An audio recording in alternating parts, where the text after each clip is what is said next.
Good morning students, this is Krishna Chauhan from PN Institute. We are here with a video lecturing on the chapter number 1st of the 12th standard. The first chapter is your solutions.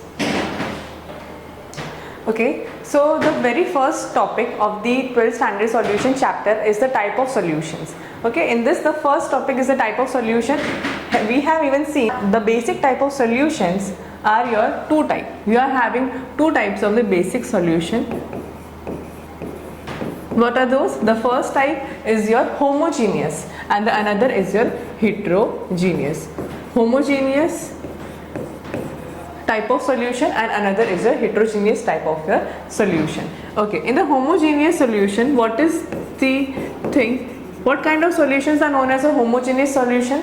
The solution which are having the uniform composition throughout the solution are known as a homogeneous solution. Which word I am using? I am using the word uniform composition. They should have uniform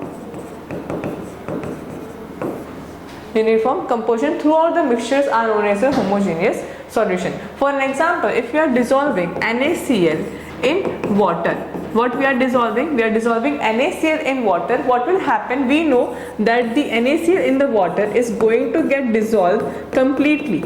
It is going to get dissolved, complete dissolution will be there.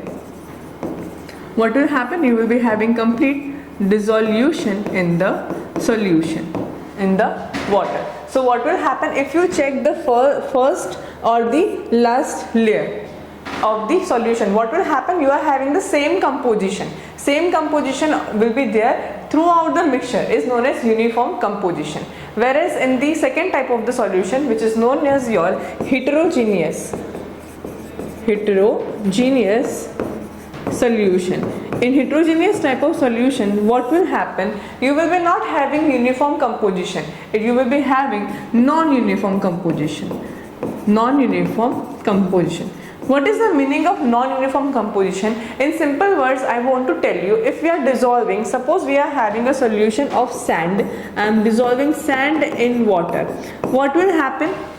Sand in water, we know that sand is not going to get completely dissolved in the water. In fact, it is not going to get dissolved at all. So what will happen? It will remain undissolved, and because of the gravity, what will happen? Sand is going to go and get settled in the bottommost layer.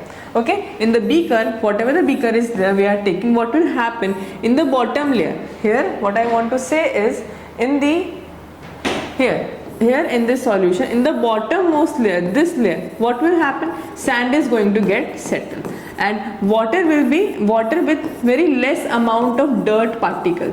With very less amount of dirt particle, it will be there in the topmost layer. Okay, so what will happen? You are not having the uniform composition throughout the solution. Okay, we can see that the solute, my solute is the sand. In this, sand is going to get settled in the bottommost layer, and the topmost layer will be covered mostly by the water, and a very few dirt particles will be present there. So this type of solutions are known as your non-uniform composition, or we call this as the heterogeneous kind of a solution. Whereas a solution in which you are having uniform composition. Uniform composition means throughout the solution you are having same composition. So that kind of solution are known as your homogeneous type of solution. Okay, so this is the two type of solution. Depending upon the type of the solution we are having three type of solution.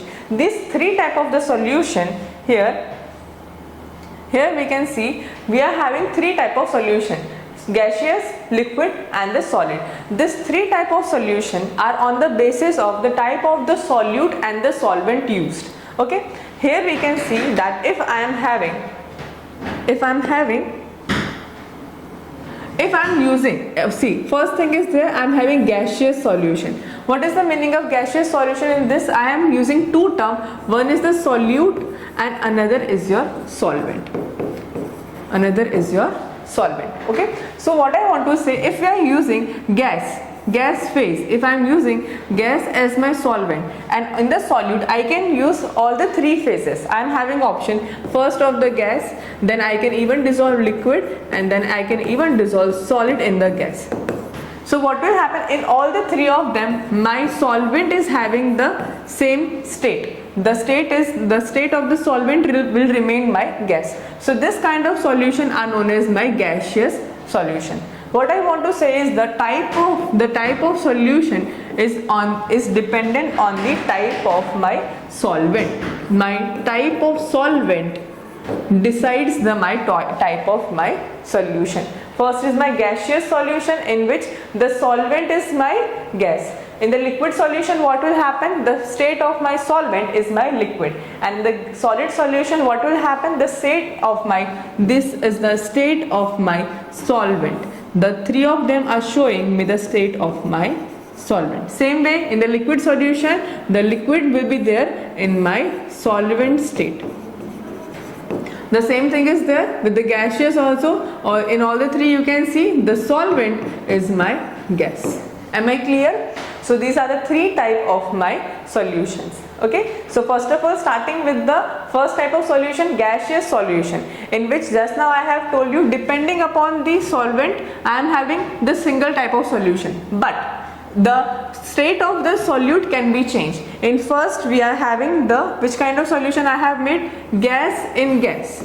We know air is the one in which we are having oxygen in, and you are having the nitrogen. Okay, we know that nitrogen is present in more amount as compared to your oxygen. So what we can say, that the oxygen is dissolved in N2. We can write here that we are dissolving O2 in N2. So in this, N2 is working as my solvent. This is my solvent, and this is working as my solute. Am I clear? So this is my gas in gas. So this is my gaseous solution. Another is chloroform vapors mixed with nitrogen gas. Okay, once again, nitrogen gas is there. This is working as my, what kind of the state? It is working as my solvent, whereas the chloroform, this is working as my liquid. We know that chloroform comes in the liquid state, so we are talking about liquid in gas. So this is my liquid in gas type of a solution. Third is my camphor. Okay, this is my third one. In this we are dissolving camphor in air. If we are burning camphor, what will happen? Burning of camphor in air, it is going to give me solid in gas kind of a solution. Am I clear? The second type of the solution is my liquid solution. In liquid solution, what will be there? The state of the solvent will be my liquid. Let us look at the first one, gas in liquid. So what will happen? There must be gas dissolved in a liquid. What is the example? Oxygen dissolved in water. They are saying oxygen is been dissolved in water. What is the state of the water? In this, it is my liquid, and oxygen we know it is found in gas. So what kind of solution it will give me? It is going to give me a solution of gas in liquid kind of a solution. Second is ethanol dissolved in water. We know ethanol C2H5OH. This is my liquid. It has been dissolved in my water. So this is also going to give me a kind of, what kind of solution? Liquid in liquid. But the entire solution will be known as my liquid solution. Third is my solid in liquid. If we are dissolving sucrose, dissolving water, we can even take glucose. We are having sugar. We can dissolve sugar in water. We can even dissolve NaCl. Any kind of solid which we are dissolving in the water is a what kind of solution? It is a solid dissolved in my liquid solution. Third type of the solution is my solid solution. Solid solution means solid will be working as my solvent. This will be working as my solvent. First type of solution is gas in solid. Gas in solid, in which we are having solution of hydrogen in palladium. We are using H2 in PD. Here PD is working as a catalyst and hydrogen is used in as my gas. We have seen in many kind of a reaction, in many reaction we have seen this thing. Suppose if I am having, what is this molecule is known as ethene. We are using ethene in presence of nickel, palladium or platinum. We are doing the hydrogenation of the alkene to get our alkane, CH3 CH3. So this kind of a reaction, in this we know that hydrogen is going to get disassociate over the solid surface of the palladium, platinum or nickel. So this is the solution of hydrogen in palladium. This is known as gas in solid. Okay. Another is amalgam. We know mercury, it is our liquid. It has been dissolved in sodium. We have sodium amalgam. This is my sodium amalgam. We have even seen zinc amalgam. We can take many different another example. The example of the solid in gas, one is your mercury with sodium, another is your mercury with zinc amalgam, sodium amalgam, like that. Third is your solid in solid.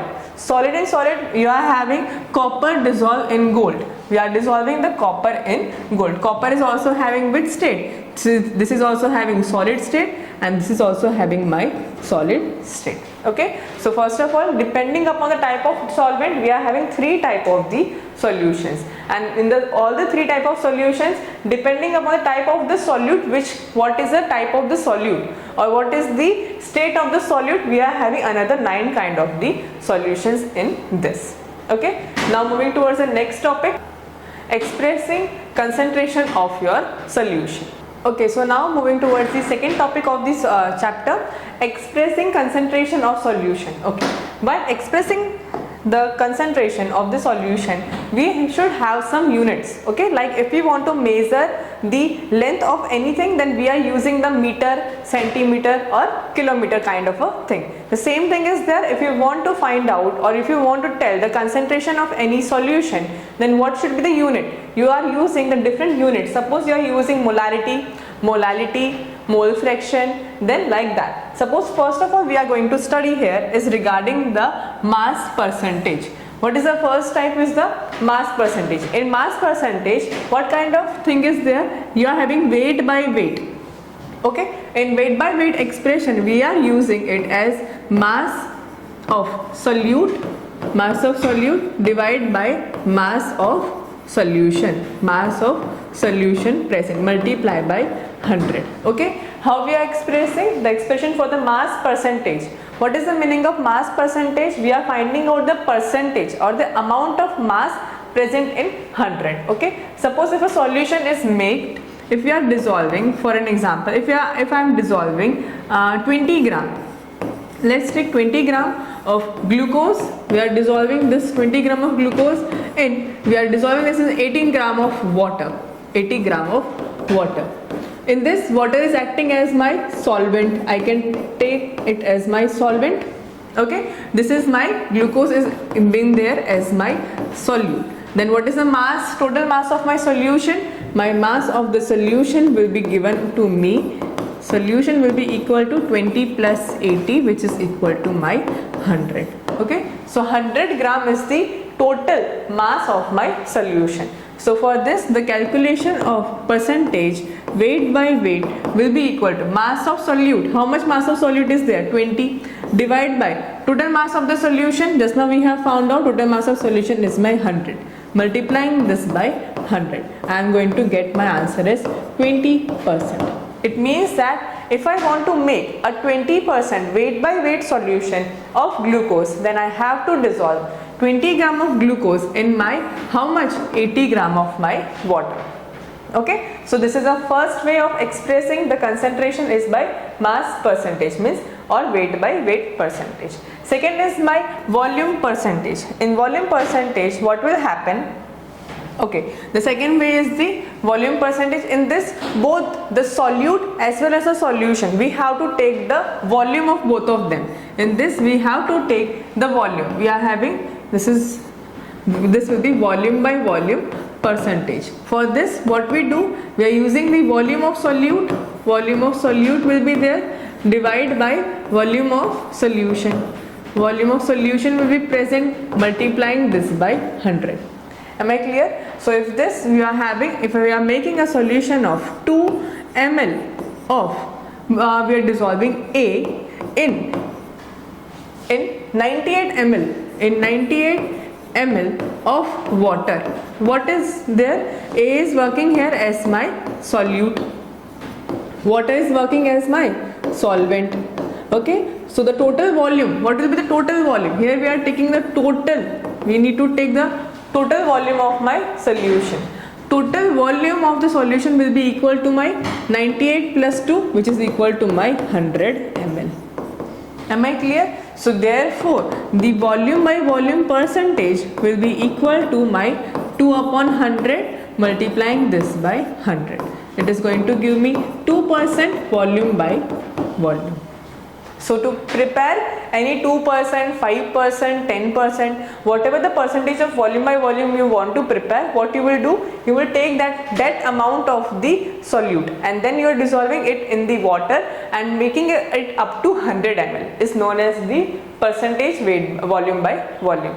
In short, if someone asks me how to prepare 10% volume by volume of solution of someone is asking me to make of the ethanol, then what we will do, we will take 10 ml of the ethanol and then we are diluting it up to the 100 ml. Okay, we are going to add, we will take in a container, first of all we are just going to add 10 ml of the ethanol and then we are diluting it up to the 100 ml, and this is going to provide me 10% weight volume by volume of my ethanol solution.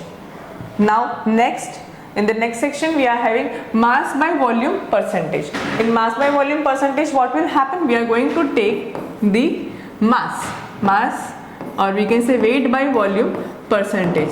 What will be there in the numerator side, we are going to keep the weight of solute. We are going to put the weight of solute and dividing this by the total volume of